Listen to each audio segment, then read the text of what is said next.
দর্শক, উড্ডয়নের কিছুক্ষণের মধ্যেই 242 আরোহী নিয়ে বিধ্বস্ত হয়েছে ভারতীয় একটি উড়োজাহাজ। গুজরাট রাজ্যের আহমেদাবাদে একটি ভবনের সাথে ধাক্কা লেগে বিধ্বস্ত হয় লন্ডনগামী এয়ার ইন্ডিয়ার উড়োজাহাজটি।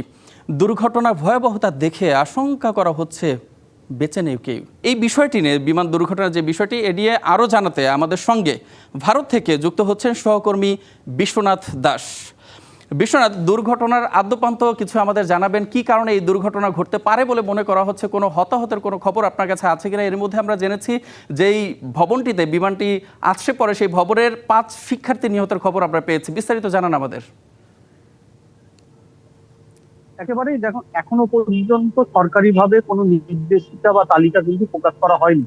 তবে যে তথ্যটা ইতিমধ্যেই আমরা সকলেই পাচ্ছি বা আমরা দর্শকদের সেটাই জানাতে চাইবো, যে এই যে বিমানটি আহমেদাবাদ থেকে লন্ডন উদ্দেশ্যে যখন রওনা হয়েছিলেন, সেখানে ক্রু মেম্বার নিয়ে মোট 242 জন কিন্তু সেই বিমানে ছিলেন, যার মধ্যে 230 জন যাত্রী এবং 2 জন পাইলট এবং 10 জন ক্রু মেম্বার, মোট 242 জন নিয়ে কিন্তু রওনা দেন। কিন্তু রওনা হবার ঠিক পরবর্তী মুহূর্তে, অর্থাৎ 1:38 আহমেদাবাদ এয়ারপোর্ট থেকে রওনা হওয়ার ঠিক 5 মিনিটের মাথায় যে তথ্যটা ইতিমধ্যেই আছে, 625 ফুট একেবারেই সামান্য উচ্চতা, সেই উচ্চতা থেকেই কিন্তু তার নিয়ন্ত্রণ হারিয়ে মাটিতে ধসে পড়ে এবং পার্শ্ববর্তী যে জনবসতিপূর্ণ এলাকা রয়েছে সেইখানেই কিন্তু শাইনি চুলে এখন হবে সব হেয়ারস্টাইল। সিল্কোর দ্বিগুণ শাইনি চুল প্রতিদিন। সেটি গিয়ে আছড়ে পড়ে এবং বিভৎস বিস্ফোরণের সঙ্গে কিন্তু সম্পূর্ণ ধ্বংস হয়ে যায় বিমানটি। যার ফলে এই বিমানের যে তীব্রতার সঙ্গে ধ্বংস হয়েছে, স্বাভাবিকভাবেই এই বিমানে কেউ বেঁচে থাকতে পারে না, এমনটাই কিন্তু আশঙ্কা করা হচ্ছে। এবং সেই তথ্যটা এখনো পর্যন্ত সরকারিভাবে না আসলেও কিন্তু প্রাথমিকভাবে সেই অনুমান করা হচ্ছে যে বিমানে যে 242 জন ছিলেন তারা কিন্তু সকলেই নিহত হয়েছেন, এমনটাই আশঙ্কা করা হচ্ছে।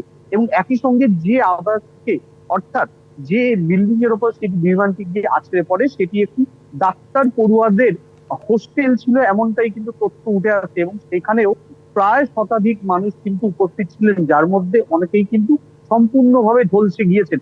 ইতিমধ্যেই গোটা ঘটনা ঘটার পরেই কিন্তু উদ্ধার কার্যে নেমে পড়েন স্থানীয় প্রশাসন থেকে শুরু করে স্থানীয় মানুষ। একই সঙ্গে সেনাবাহিনী এবং জাতীয় বিপর্যয় মোকাবেলা দলও কিন্তু উদ্ধার কার্য শুরু করেছেন এবং এক এক করে যারা আছেন তাদেরকে সকলকেই কিন্তু তুলে দ্রুততার সঙ্গে স্থানীয় যে সমস্ত হাসপাতাল আছেন সেখানে পাঠানো হয়েছেন। এবং এখনো প্রচুর মানুষ কিন্তু সেইখানে আটকে পড়ে আসছেন, এমনটাই ধন্যবাদ আশঙ্কা করা বিশ্বনাথ হচ্ছে। আপনাকে।